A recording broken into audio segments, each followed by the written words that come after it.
Assalamualaikum warahmatullahi wabarakatuh. Halo Sobat RK dimanapun berada, jumpa lagi bersama gue Akil Wilda di LeadX Podcast, Leadership Experience Podcast by Rumah Kepemimpinan. Seperti biasa, setiap episodenya kita akan menghadirkan narasumber muda yang punya cerita, yang punya experience, yang punya pengalaman menarik di berbagai macam sektor, di berbagai macam ranah kontribusi seperti itu untuk bisa kita undang, untuk kita ajak ngobrol, kita ajak eksplorasi terkait tentang apa yang sedang dilakukannya, apa yang sedang digagasnya, apa yang sedang dipikirkannya seperti itu untuk bisa menjadi inspirasi buat kita semuanya. Nah, pada episode kali ini adalah episode spesial ya karena beberapa hari yang lalu kita memperingati satu hari yang cukup jadi momentum begitu ya, yakni Hari Santri Nasional tanggal 22 Oktober ya diperingati setiap tahunnya seperti itu. Nah, kali ini kita akan menghadirkan kita nyebutnya apa? Santri milenial ya. Santri milenial. Santri selamanya, dibilang santri selamanya sih, bilangnya gitu. Seorang yang sekarang lagi berkiprah di salah satu instansi instansi pemerintah yang mengawal pendidikan di Indonesia. Nanti kita akan banyak ngobrol dengan beliau gitu ya. Dia juga alumni Rumah Kepemimpinan juga, angkatan ke berapa? Ketiga ya, kalau tidak salah. Ketiga. Ketiga di Jakarta, Regional 1 ya. Nah, tanpa percakapan lagi kita sambut saja Bang Muhammad Kamiluddin. Assalamualaikum Bang Kamil. Waalaikumsalam warahmatullahi wabarakatuh, Bang Agil. Waduh. Gimana kabarnya Bang Kamil? Alhamdulillah selalu diberikan Alhamdulillah. kesehatan. Alhamdulillah. Alhamdulillah. Saya sejuk sekali ya melihat nih, wah, rona wajahnya dan juga background-nya juga sesuai dengan bahasan kita pada kali ini ya. Sejuk gitu ya, maksudnya sejuk, menyenangkan, menyejukkan dan seterusnya. Dan Baju emang pas juga sehari-hari. gitu kan. Baju sehari-hari gitu. Karena kita ya bahasannya tentang ini ya, tentang Hari Santri. Nah, kenapa kita undang Bang Kamil di sini? Karena beliau ini adalah salah satu lulusan pondok pesantren di Pamekasan ya, Bang Kamil ya. Dia, ya, Pondok Dulu pas Pesantren apa? Sumber SMP pas Bungur. SMA? Atau dua-duanya? Di MTS, kemudian SMA juga. MTS. Pas Waduh. MTS. Wah, ini udah ngelotok banget ya nih nuansa-nuansa pesantren dan juga apa yang sudah diajarkan di pesantren kayaknya, dan menarik untuk kita bisa ulas. Dan Bang Ambil ini Ya, juga adalah salah satu karyawan atau nyebutnya apa sih, pegawai ya di LPDP ya Bang ya? pegawai. Ya, di LPDP Bantu-bantu lah benar. ya, Bantu-bantu. bantu-bantu ya di LPDP begitu. Ya. Jadi memang kalau ngomongin pendidikan nih, di beliau nih udah ngelotok banget. Awalnya di pesantren, sekarang di LPDP, wah, ketemu banyak pemuda-pemuda yang punya visi luar biasa untuk membangun bangsa begitu ya, yang mau melanjutkan S2, S3-nya. Wah, saya pikir Masih banyak belajar, Bang. cocok banget nih. Cocok banget narasumber kali ini. Oke, Bang Kamil nih, boleh dong diceritain aktivitasnya apa aja nih selain tadi saya sudah singgung di beberapa tempat. Silakan Bang Kamil. Ya, terima kasih Bang Agil. Assalamualaikum warahmatullahi wabarakatuh.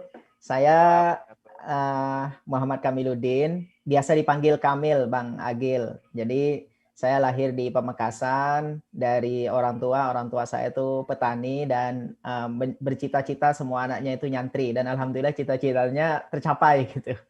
Masya Allah, luar Kemudian biasa. Ben. Kemudian dari SD itu saya sudah disekolahin ke para santri, karena kan kalau kecil kan nggak boleh nyantri kan kalau masih kecil gitu. Tapi saking dari terobsesinya orang tua saya itu kepada santri gitu, saya disekolahin bahasa Arab tiap malam tuh kepada santri-santri yang udah selesai nyantri gitu ya. Kemudian ketika saya MTS, jadi SMP ya, SMP setara dengan MTS, itu saya udah nyantri di Pondok Pesantren Sumber Bungur. Nah, uniknya ya emang itu godaan juga sih, godaan kesombongan sih menurut saya. Maksudnya godaan kesombongan itu karena semua mata pelajaran bahasa Arab, semua mata pelajaran agama itu saya udah tahu sebelum dijelasin oleh gurunya gitu. Masya Allah, luar biasa ini.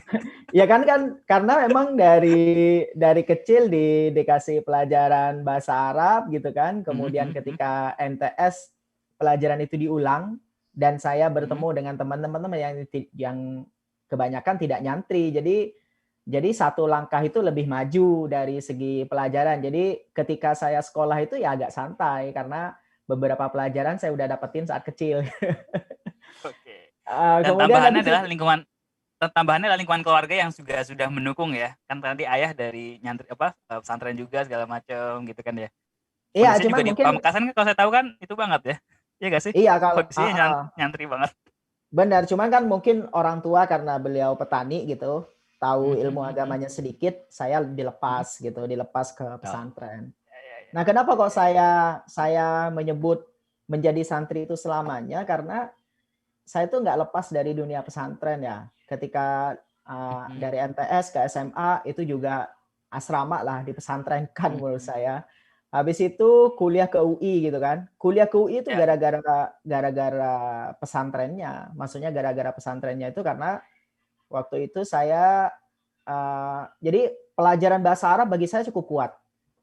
Karena Oke. cukup kuat, cuman emang kalau Mas Agil tahu bahasa Arab di pesantren tuh lebih pasif, Mas Agil. Jadi kita banyak kosakata, Oke. tapi kita nggak bisa ngomong Ya, gitu. ya. Ya. Jadi Buat baca jadi kitab ya kemampuannya sebenarnya ya. ya Baca kitab benar ya. buat baca kitab. Terus kalau ada Hmm. orang ngomong tuh kadang kita kagok juga. Tapi ada Ya. kelebihan. Kelebihannya itu ketika ada lomba karya tulis, itu saya jago Ya. tuh. Oke, mantap. Jadi di Jawa Timur waktu itu ranking juara 1 dikirim ke nasional. Dan saya di Jawa Timur tuh 2 kali juara, dikirim ke nasional. Ketika dikirim ke nasional, itu juara 5 tingkat nasional ya. Juara 5 Mantap. tingkat nasional, itu saya diadu dengan santri seluruh Indonesia kan. Tapi setelah ditelusuri, para pemenangnya itu ya asal Madura juga, karena cuma dia nyantri di Jawa Tengah. Dia lagi ya. dia lagi gitu. Cuman dia kan posisinya lagi di SMA-nya di Jawa Tengah, SMA-nya di mana gitu kan. Tapi ya emang semuanya teman-teman dari Madura juga gitu. Ya udah dari situ tuh jadi titik kuliah ke UI. Nyampe di UI ketemu asrama PPSDMS ya. Iya, betul. Ya udah deh. Asrama lagi, udah deh. Itu jadi santri Nyantri selamanya lagi jadi ya. Nyantri santri lagi. selamanya gitu. Gitu Dan Bang kalau salah Agil. sempat lanjutin juga di King Saud ya, Bang ya. Benar Dan itu Bang Agil. King Saud dan otomatis ketika sudah punya basic bahasa Inggris bahasa Arab otomatis kan juga sudah inilah ya, nggak usah terlalu banyak adaptasi ya. Karena tadi sudah Benar. punya basic ya. Basicnya ada, kosakatanya ada, tapi jarang ngomong. Tetap kagok juga ketemu orang. Nah, itu saya bagaimana posisi santri itu penting banget. Ketika saya lulus dari UI itu Bang Agil, saya dapetin 3 beasiswa. Satu itu King Saud, Mantap, keren. satunya itu lagi itu KAUS, kemudian satunya lagi itu berproses untuk di Korea, namanya Yongnam University. Yongnam, ya. Jadi saya itu ketika mendapatkan 3 peluang itu saya pulang kampung saya. Pulang kampung, datang ke orang tua, datang ke kiai. Kiai itu kiai saya dulu yang di pesantren. Jadi saya itu sama kiai itu sami'na wa ta'na pokoknya. Dan itu salah satu value pesantren. Jadi saya tidak ada kalkulasi logika, saya harus kemana, tinggal datang ke Pak Kiai. Saya ada 3 tawaran, kira-kira kemana gitu kan. Saya datang dengan orang tua saya. Kata Kiai saya itu, kamu ke Saudi aja. Karena tujuannya adalah agar kamu bisa haji sama nimba ilmu agama. Udah berangkat ke Saudi. Sesimpel itu saya berpikir kalau di Madura itu kayak gitu cara berpikirnya. Istilahnya apa ya? Ikut dauh kiai ya. Benar.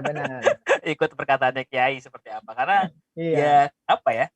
Ya walaupun kita nggak tahu ya, kalau kita berpendidikan modern kan ya selalu mendepankan rasio gitu. Tapi ketika kita coba untuk memikirkan yang namanya kiai itu ada hal lain yang sebenarnya pendidikan hari itu nggak dimiliki, ya nggak sih? Kalau aku melihatnya ya Bang ya, maksudnya kayak tadi apa namanya value yang kemudian dibangun oleh kiai dan juga pesantrennya, kemudian juga kebesaran hati kemudian untuk melihat bagaimana santri-santrinya bertumbuh sukses gitu ya, kan luar biasa gitu. Yang kemudian saya jujur merinding loh, dengerin dan juga apa penjelasannya Bang Kamil. Walaupun saya dulu bukan santri, saya tidak pesantren ya, tapi jujur saya dulu tumbuh di kalangan NU, keluarga saya NU notok banget, keluarga bapak gitu ya, dan memang kerasa banget yang namanya kiai itu benar-benar wah luar biasa lah. Dan karena wah ini kalau saya denger ini banget. Gimana Bang? Karena mungkin ini Bang Agil, investasi sosial yang diberikan kiai ini kepada saya dan keluarga serta masyarakat itu cukup tinggi. Maksudnya Iya, iya. cukup tinggi itu kan saya nyantri, kiai saya nggak pernah dibayar apa-apa gitu kan. Kemudian saya makan juga dimasakin gitu kan. Jadi saya cuma bawa beras, yang masakin itu ya ada santri lain giliran gitu kan. Itu menurut saya sebuah pengabdian dari kiai yang luar biasa, dan itu artinya kalau ada orang apa ibaratnya tuh berkhianat sama kiainya, ya menurut saya tidak bisa berbalas budi sih. Betul, betul, betul, betul, betul. Benar. Betul banget. Dan orang tua saya tuh Mas Agil punya tradisi. Jadi ketika saya kuliah di UI, saya pulang ke Madura, itu selalu diminta pakai sarung, pakai peci, berangkat ke kiai. Jadi saya silaturahim ke kiai, ngasih kabar, itu ngobrol 1 jam, setengah jam, pulang lagi, berangkat lagi ke Jakarta, terus gitu. Sampai sekarang. Walaupun sebentar tapi tetap ada ini ya Bang ya, tetap ada apa kayak semacam recharge yang didapat ya nggak sih? Benar, Nggak tahu, benar. kalau saya ketemu kiai itu walaupun sebentar ya durasinya, tapi nggak tahu entah kenapa tuh ada semacam apa recharge energi yang didapat gitu. Benar. Dan itu mungkin bedanya Bang Agil. Jadi bedanya kita misalnya mendapatkan apa tuh namanya, kuliah dari orang yang karena misalnya les-lesan gitu ya. Itu ilmunya kayaknya ya saya tidak menafikan kadang ada cepat hilangnya. Tapi kalau di pesantren tuh metodenya kan kadang metode di pesantren tuh kan kasarannya sporadis ya. Kadang ada metode hafalan, metode ini, tapi kok ngelekatnya itu dalam gitu. Ya, itu dia. Betul, betul, betul. Betul, betul. Dan kiai saya pun ngajarnya itu suaranya itu nggak kuat-kuat amat, tapi kenapa santrinya itu bisa nangkep ilmunya dengan ngelekat gitu. Itu Mas Agil. Itu kalau menurut saya urusan hati sih. Jadi kiai-kiai itu biasanya kalau di Jawa Timur tuh kiai-kiai itu sebelum ngajar dia terus mendoakan murid-muridnya kan. Mendoakan murid-muridnya kemudian. Dan itu yang mungkin di generasi kita itu sudah mulai luntur. Kita sekedar ngajar ya ngajar, dikejar SKS, dikejar ini segala macam. Kalau kiai itu kan malam beliau bangun kemudian mendoakan terus menerus gitu. Dan istiqomah gitu. Kalau bahasa kitanya mungkin dedikasi ya, tapi bahasa orang-orang santrinya tirakat ya. Tirakat untuk ini. Tirakat gitu. Untuk gimana caranya agar santrinya yang lebih baik daripada kiainya kan gitu ya. Benar. Mantap. Nah, Bang Kamil, cerita dong pengalaman di pesantren dulu yang benar-benar membekas sampai sekarang yang itu memberikan value banget bagi Bang Kamil. Apa Bang Kamil? Banyak banget sih Bang Agil, banyak banget. Jadi kiai saya itu alumni Mekah. Jadi kemudian anaknya juga alumni Mekah. Nah, ketika anaknya ini datang ke pesantren selesai dari Mekah gitu, namanya tapi ya sekarang udah almarhum. Jadi kita doakan mudah-mudahan ilmunya terus mengalir gitu ya. Kiai Arif Madani namanya. Nah, beliau ketika datang itu mengajar ke kami itu tidak mau menggunakan bahasa Madura dan bahasa Indonesia. Beliau menggunakan bahasa Arab gitu. Padahal kita juga nggak ngerti-ngerti amat kan. Oke. Tapi beliau memaksa. Jadi beliau menjelaskan dan beliau langsung mengambil kitab namanya Kitab Fiqhus Sunnah. Jadi mengambil Kitab Fiqhus Sunnah dan kita juga nggak tahu sama sekali gitu kan. Beliau datang dan saya termasuk orang yang diminta untuk belajar itu. Dan itu setiap subuh. Jadi setiap subuh sampai jam 7. Sampai jam 7 padahal 7:30 itu sudah harus masuk sekolah gitu kan. Jadi saya cuma punya jeda 30 menit untuk mandi segala macam. Yang menarik di saat itu Mas Agil, dedikasi orang tua saya yang saya salut. Orang tua saya itu waktu itu kan harus beli harga kitabnya 500.000 dan itu cukup besar di tahun 2001 ya. 2001 itu cukup besar. Orang tua saya itu ngejual sapi, kemudian ngebeli kitab itu. Entah gimana saya mengikuti semua prosesi tiap pagi tegang, gimana nggak tegang tiap orang Tiap orang ditunjuk, terus disuruh nerjemahin, terus disuruh i'rab. Jadi ada namanya i'rab.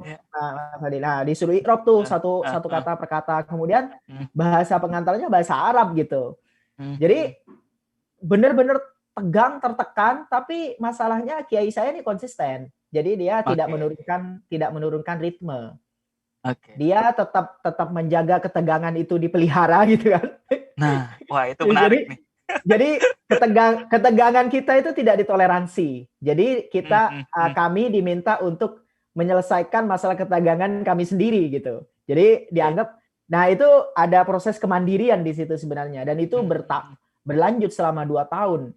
Selama 2 tahun dalam proses ketegangan itu yang menuntut para santri pada akhirnya malam harinya itu belajar. Jadi dia kan udah tahu besoknya halaman berapa. Jadi besoknya halaman berapa itu udah dipelajari tuh. Udah dipelajari sebelum. Udah dipelajari. Jadi, jadi menurut saya metode kayak gini kan kalau ditinjau dari segi psikologi apa segala macam mungkin kan penekanan. Penekanan, betul. Di pesantren malah efektif gitu. Efektif ya. Dan jadi melekat sampai sekarang ya. Dan melekat sampai sekarang memorinya gitu. Benar, makanya saya sekarang juga buku itu Kitab Fiqhus Sunnah itu saya beli terjemahannya juga, saya taruh di rumah. Karena bagi saya itu pengalaman yang luar biasa gitu. Kemudian mantap. Pengalaman lainnya apa ya? Pengalaman lainnya itu karena kami nggak punya HP ya Mas Agil ya, dan nggak ada komunikasi dengan orang tua. Jadi kehidupannya emang itu habis subuh sampai jam 10 malam itu adalah kehidupan pembelajaran. Dan yang paling menegangkan itu hari Minggu, Mas Agil. Waduh, karena hari Minggu malah menegangkan ya? Padahal hari-hari Minggu itu hari-hari libur ya? Menegangkan. Hari libur. Nah, jadi hari Minggu itu adalah hari di mana di pesantren itu ada Ustadz namanya Ustadz Ghazali. Dia dari alumni Al-Azhar. Itu dipanggil dari kiai kami untuk ngajar di pesantren, Nah, masalahnya kiai tamu ya, berarti ya kiai tamu ya. Kiai tamu rutin mingguan tapi. Rutin mingguan. Yang jadi permasalahan itu adalah bagi kami ya waktu itu permasalahan. Ada kosakata bahasa Arab yang harus dihafal sehari itu 30. Sehari 30. Terus ada percakapan yang juga harus dihafal gitu kan. Kemudian itu seluruh santri dikumpulin, kemudian nanti dipanggil ke depan satu-satu untuk diambil secara acak. Nah, jadi diambil secara acak untuk ngobrol dengan bahasa Arab, dan itu dari pagi sampai zuhur. Jadi waktunya lumayan panjang. Jadi yang saya tangkap tuh ketegangan itu yang menurut saya unik sih. Jadi kita belum tentu ditunjuk kan, tapi semua itu mempersiapkan. Harus siap-siap, betul. Harus siap. Padahal sebenarnya secara sanksi kan nggak ada sebenarnya. Artinya orang itu misalnya nggak ngafalin gitu ya, atau orang itu tidak ngikutin gitu kan nggak ada sanksinya. Tapi saya nggak ngerti kenapa kok semua santri tuh kayak punya semacam ketakdiman luar biasa gitu, kayak macam ya tegang luar biasa gitu. Berarti kan dia ada beban tanggung jawab ya. Ada beban tanggung jawab di setiap santri itu bahwa saya harus menghormat nih sama guru tamu, kemudian udah dipercayakan untuk mengisi ke kami, kemudian itu juga sudah alumni Al-Azhar gitu kan, dan bahasa pengantarnya full bahasa Arab. Bahkan orang baru nyantri gitu, nggak tahu apa-apa gitu, ya tetap dipukul rata gitu. Ya. Nah itu Mas Agil.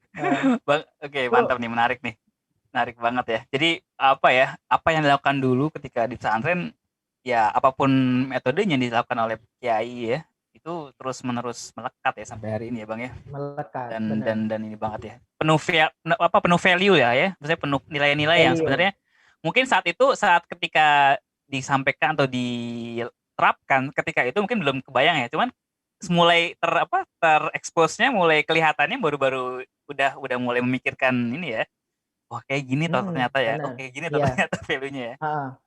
Mungkin di saat itu gimana? Bang Agil, kalau di saat itu sudah ada internet mungkin akan akan metode kayak gitu akan diserang oleh banyak orang ya. Maksudnya itu orang baru masuk terus Iya. dikasih pelajaran bahasa Arab itu pasti orang Iya. bakalan ini nggak tahu gimana, orang nggak ngerti Heeh. apa-apa gitu. Heeh. Tapi menikmatinya enak tuh. Nikmatnya enak.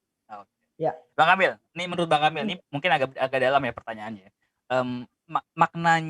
Maknanya sebagai santri itu seperti apa sih Bang yang Bang Kamil rasakan sih? Apa sih sejatinya maknanya ya sebagai santri itu apa sih sebenarnya yang sebenarnya apa dirasakan oleh seorang santri itu sendiri ketika dia harus ya. tinggal di pesantren, berhadapan dengan kiai, belajar dengan kiai dan seterusnya gitu ya. Berbagi kehidupan Jadi dengan santri-santri lainnya dan seterusnya. keren banget nih ini pertanyaan filosofis banget sebenarnya Mas Mhm. Agil dan mengingatkan saya akan kondisi saat saya berpamitan dari pesantren. Jadi saat Mhm. saya mau ke UI Mhm itu mhm. dari istri Pak Kiai, jadi Bu Mhm. Nyai namanya, istri Pak Oh, Kiai itu Nyai. saya dipanggil. Nah, saya dipanggil kemudian beliau bilang kayak gini, "Kamil, pesan saya cuma satu, Mmm. kamu tetap jadi santri ya." Gitu. Masya Allah. Itu Jadi sederhana tapi pesannya dalam cuma loh itu. sebenarnya. Itu Sederhana, dalam ya, sederhana dalam. tapi dalam loh itu. Dalam. Dan artinya saya yang disuruh menerjemahkan sendiri tentang santri itu Iya, apa gitu kan. iya, Nah, betul. dan itu cuma jadi pesan dari pesantren waktu itu cuma itu. Nggak ada pesan Iya, lain. Kamu tetap iya. jadi santri ya, gitu. Udah. Akhirnya saya cari-cari kan definisi Heeh, santri itu heeh, apa. Kalau heeh, definisi heeh. KBBI-nya kan orang yang belajar agama, gampang banget gitu kan. Iya. Terus Terlalu ada simple, terlalu disimplifikasi ya. disimplifikasi, terus ada yang menerjemahkan juga santri, sinnya itu misalnya Wih, sampai satrul itu al ya. aurat, menutup aurat gitu. Iya, iya, iya. Kemudian nunnya itu naibul ulama sebagai pengganti Heeh, ulama gitu heeh, kan. heeh, heeh, Kemudian misalnya taknya itu tarkul ma'asi, meninggalkan maksiat heeh. gitu kan. Dengan maksiat. Iya, iya. Kemudian santri, kemudian terakhir itu roisul ummah, pemimpin umat. Nah, itu jadi banyak yang menerjemahkan Mhm, perkata gitu. Tapi bagi mhm, saya mhm. santri itu adalah loyalitas. Ah, ini penting nih. Loyalitas kepada seorang guru. Dan itu Mhm, yang mahal. Dan kalau di Jawa Timur mhm, ini dalam banget nih. Loyalitas mhm, mhm. kepada guru itu luar biasa kalau di Jawa Timur.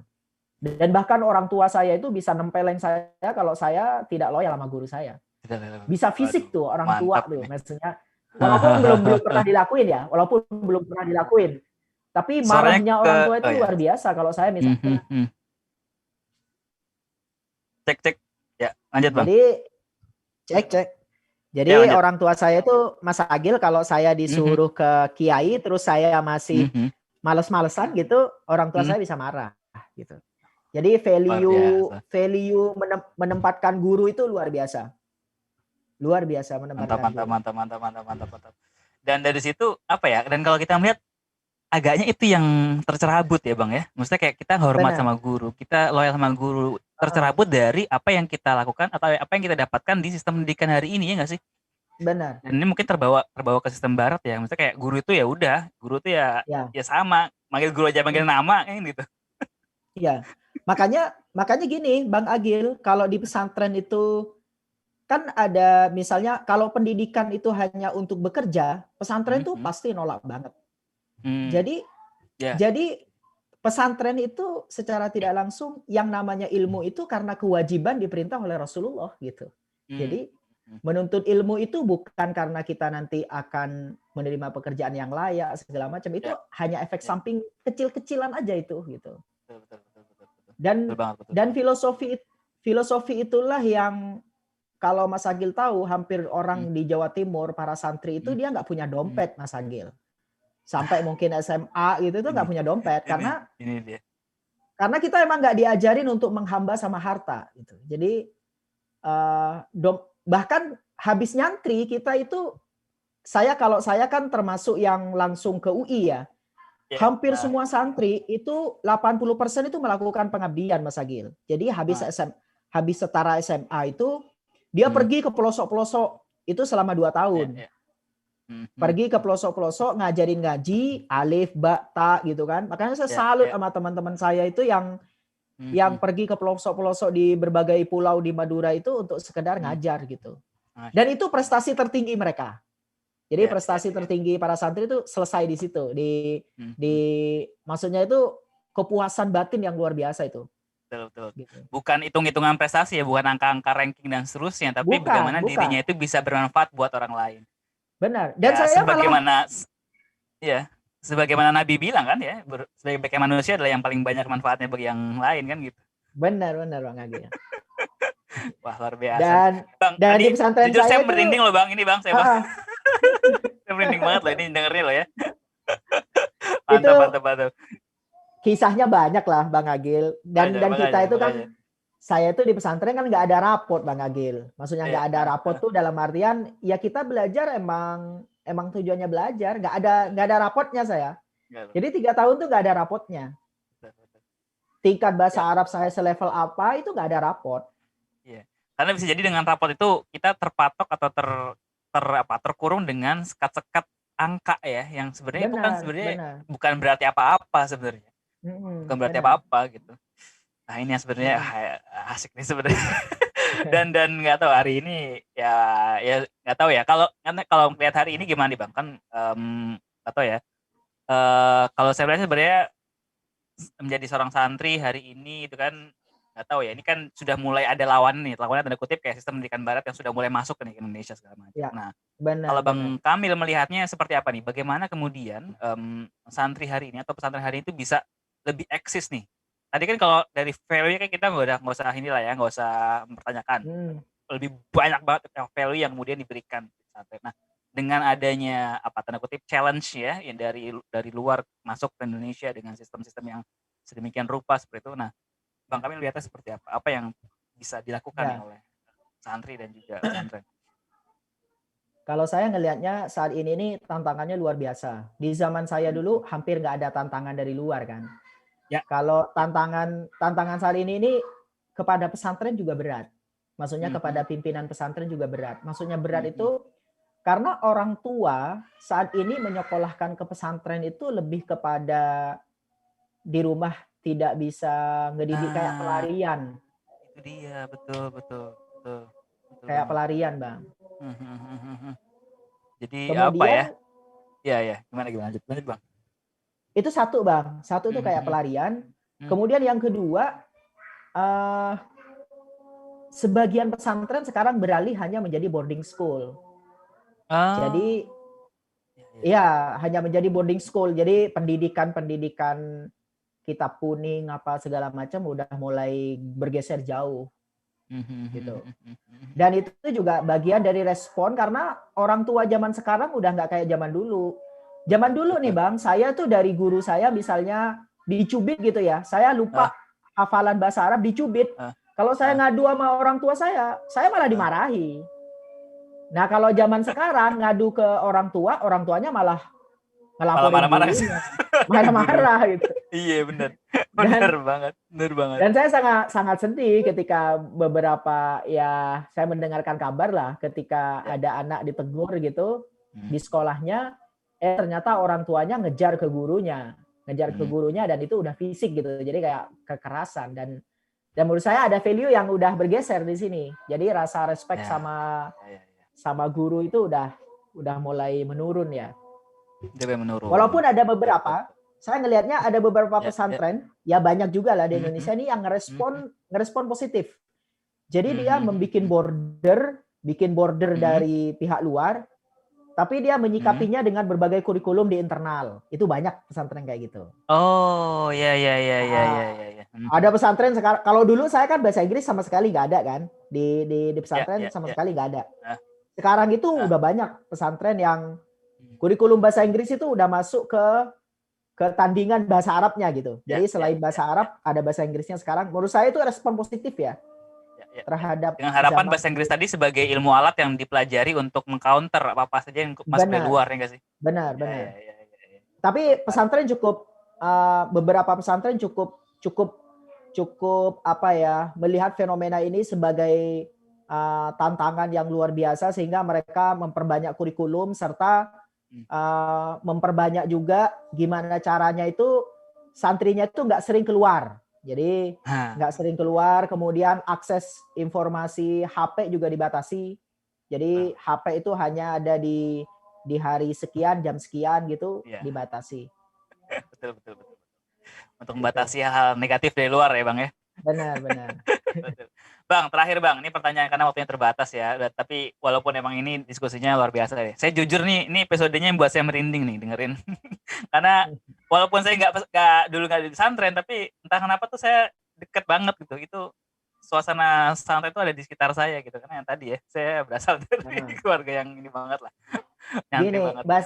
bahasa sederhananya kayak gini Mas Agil. Kalau hari ini, kasarannya nih, kalau hari ini kiai saya, kasarannya kalau hari ini kiai saya itu sakit, mungkin hari ini saya sedih, kayak nggak bisa beraktivitas apa-apa gitu. Padahal cuma beliau sakit gitu.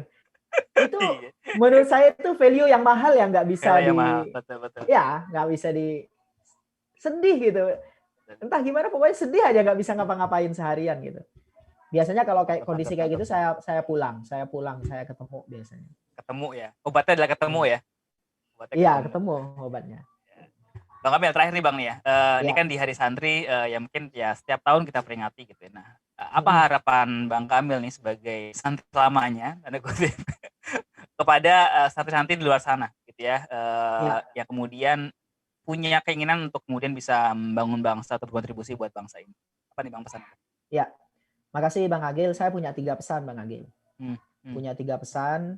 Kita tahu bahwa jumlah pesantren saat ini tahun 2020 ini secara data itu totalnya 26.000 pesantren. Dan itu luar biasa tuh, 26.000 pesantren itu luar biasa bisa dan meningkat terus dari tahun ke tahun tuh jumlah pesantren terus meningkat. Pesan saya yang pertama, santri ini adalah orang baik. Kita menyebutnya sebagai orang soleh. Dan orang baik ini bisa dikatakan masih untuk dirinya sendiri. Jadi saya berharap sebenarnya akan banyak ke depan santri itu akan menjadi orang yang musleh. Musleh itu adalah memperbaiki orang lain. Terjun di dunia politik, terjun di pilkada segala macam, dan tentunya dengan kapasitas yang juga harus dipersiapkan dari sekarang gitu. Itu yang pertama. Jadi jadilah orang musleh, tidak sekedar soleh. Karena pesantren kan sudah soleh itu udah hampir dari kecil kan, udah dididik untuk jadi soleh gitu. Sekarang kuncinya siap nggak menjadi musleh, memperbaiki orang lain gitu. Nah itu harus mengakar di setiap santri. Itu pertama. Kemudian yang kedua tuh Bang Agil, kedua ini tantangan zaman nih, termasuk merespon terhadap kondisi yang ada gitu. Ini saya ambil dari harapan tokoh ya. Gimana caranya santri itu menjadi santripreneur. Jadi santripreneur. Dia harus mandiri secara finansial. Jadi nanti ke depan santri-santri itu sudah tidak ada lagi proposal apa ibaratnya untuk proyek-proyek ya. Proyek-proyek gitu. Jadi santripreneur ini harus beneran dimaksimalkan, dan itu walaupun kita nggak dapetin itu di pesantren, harapannya itu kita bisa dapetin di luar pesantren. Dan rata-rata di S1 harusnya teman-teman santri bisa mengambil ranah ini gitu.